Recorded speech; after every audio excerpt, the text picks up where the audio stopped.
Maraísa Rosa Cesarino e Thaís Magrini Schiavon, da SBSA Advogadas. Estão presentes? Bom dia, Isabela. Bom dia. Você quer falar pelos próximos 5 minutos? Obrigada. Bom dia a todos. Eu agradeço, assim como todos os colegas. É muito importante essa permeabilidade da Autoridade Nacional de Proteção de Dados, as compreensões, né, da sociedade civil sobre essa lei, já que é uma lei que impacta multissetorialmente as pessoas. Então, é muito importante que essa construção multissetorial tenha se transplantado desde a construção da lei e agora para a construção das normativas que vão regulamentar a aplicação dela pela autoridade. Eu sou a Maraísa, eu sou líder de privacidade e proteção de dados do escritório Sazzi, Bechares, Torto Reicher, Figueiredo Lopes Advogados, e eu sou mestranda na Universidade de São Paulo.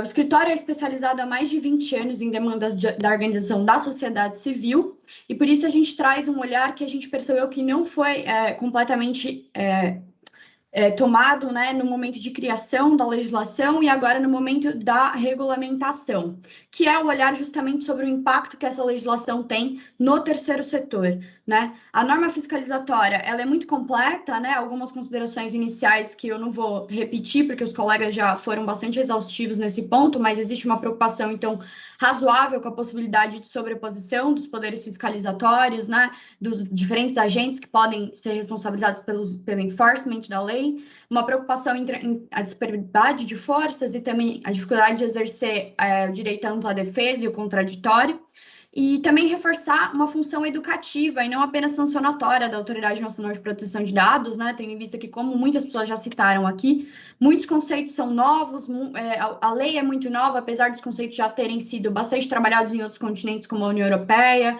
o Japão. Aqui ela é uma lei nova e que depende da ampla compreensão para que ela seja aplicada da maneira correta.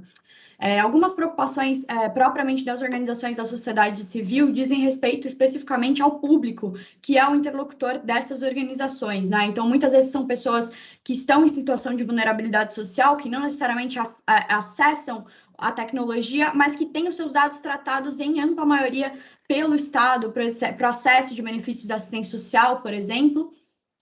Então, nos preocupa um pouco a disparidade, a opacidade com que a Autoridade Nacional de Proteção de Dados pode acessar amplamente os dados dessa população por meio da sua fiscalização, do exercício das suas atribuições, né? Então, a nossa preocupação aqui, eu não vou me estender, mas a nossa contribuição está mais aprofundada, né, tecnicamente no documento que foi apresentado à Autoridade Nacional de Proteção de Dados, mas no artigo 5º, especificamente, como muitas pessoas já comentaram aqui, existe uma preocupação em relação à ausência de transparência sobre qual vai ser efetivamente, como vai ser justificada a requisição para o acesso às instalações, equipamentos e aplicativos, né, ferramentas e recursos tecnológicos, que está ali no inciso 2º dessa disposição. Então, fazemos uma contribuição que diz respeito à requisição justificada desse acesso e não somente a obrigação de permitir o acesso sem uma justificativa adequada para isso,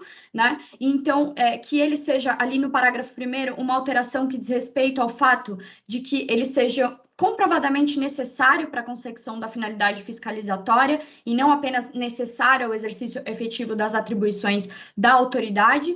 Depois disso, no parágrafo 2º, né, que a requisição por parte dessa autoridade não possa ser utilizada para justificar o tratamento discriminatório, né, e a perseguição física ou político-ideológica. Então, justamente pensando nesses grupos que são interlocutores de muitas organizações da sociedade civil e que já estão submetidos a algum nível de discriminação institucional por algumas instituições do Estado.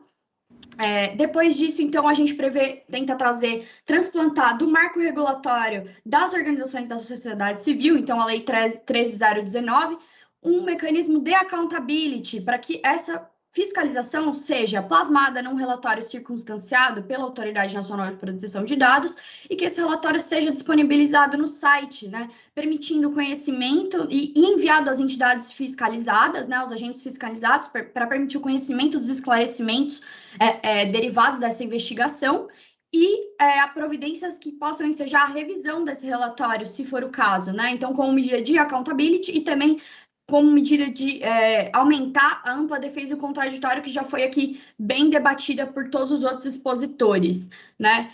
Para além disso, ali no artigo 5º, que a autoridade, então, que possa ser solicitado o sigilo das informações, não somente de natureza empresarial, mas também as de interesse público, dizendo respeito justamente à atuação dessas organizações da sociedade civil.